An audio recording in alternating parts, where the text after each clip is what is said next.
വിശുദ്ധ മത്തായി എഴുതിയ സുവിശേഷം അധ്യായം 15 വാക്യങ്ങൾ 10 മുതൽ 20 വരെ. ആന്തരികവും ബാഹ്യവുമായ ശുദ്ധി. അവൻ ജനങ്ങളെ തന്റെ അടുത്ത് വിളിച്ചു പറഞ്ഞു, നിങ്ങൾ കേട്ടു മനസ്സിലാക്കുവിൻ. വായിലേക്ക് പ്രവേശിക്കുന്നതല്ല, വായിൽ നിന്ന് വരുന്നതാണ് ഒരുവനെ അശുദ്ധനാക്കുന്നത്. അപ്പോൾ ശിഷ്യന്മാർ അടുത്തു വന്നു പറഞ്ഞു, ഈ വചനം ഫരിസേയർക്ക് ഇടർച്ചയുണ്ടാക്കിയെന്ന് നീ അറിയുന്നുവോ? അവൻ മറുപടി പറഞ്ഞു, എന്റെ സ്വർഗീയ പിതാവ് നട്ടതല്ലാത്ത ചെടികളൊക്കെയും പിഴുതു മാറ്റപ്പെടും. അവരെ വിട്ടേക്കൂ, അവർ അന്ധരെ നയിക്കുന്ന അന്ധരാണ്. അന്ധൻ അന്ധരെ നയിച്ചാൽ ഇരുവരും കുഴിയിൽ വീഴും. ഈ ഉപമ ഞങ്ങൾക്ക് വിശദീകരിച്ച് തരണമേ എന്ന് പത്രോസ് അപേക്ഷിച്ചു. അവൻ ചോദിച്ചു, നിങ്ങൾ ഇപ്പോഴും ഗ്രഹണശക്തി ഇല്ലാത്തവരാണോ? വായിൽ പ്രവേശിക്കുന്നവ ഉദരത്തിലേക്ക് പോകുന്നെന്നും അവിടെ നിന്ന് അത് വിസർജിക്കപ്പെടുന്നെന്നും നിങ്ങൾ ഗ്രഹിക്കുന്നില്ലേ? എന്നാൽ വായിൽ നിന്ന് വരുന്നത് ഹൃദയത്തിൽ നിന്നാണ് പുറപ്പെടുന്നത്. അത് മനുഷ്യനെ അശുദ്ധനാക്കുന്നു.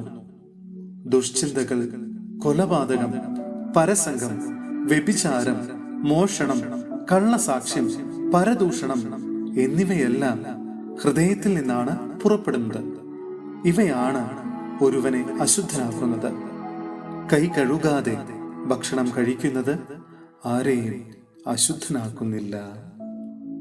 സഹോദരരെ, വിശുദ്ധ പൗലോസ്ലീഹ റോമായിലെ സഭയ്ക്ക് എഴുതിയ ലേഖനം അധ്യായം 2 വാക്യങ്ങൾ 17 മുതൽ 24 വരെ. യഹൂദരും നിയമവും. നീ യഹൂദനെന്ന് വിളിക്കപ്പെടുന്നു, നിയമത്തിൽ ആശ്രയിക്കുന്നു, ദൈവത്തിൽ അഭിമാനം കൊള്ളുന്നു.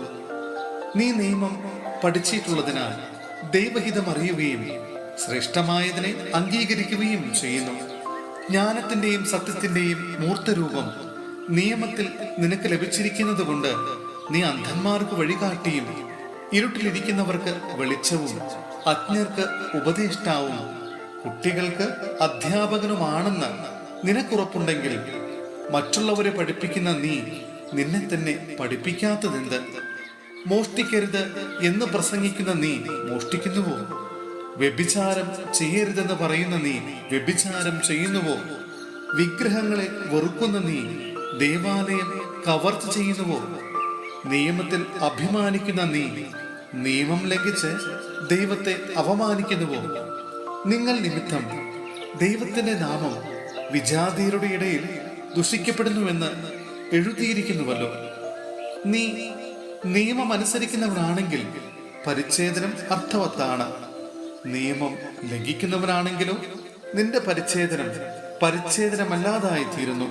അതുകൊണ്ട് നിയമം പാലിക്കുന്ന അപരിച്ഛേദിതനെ പരിച്ഛേദിതനായി കണക്കാക്കിക്കൂടെ?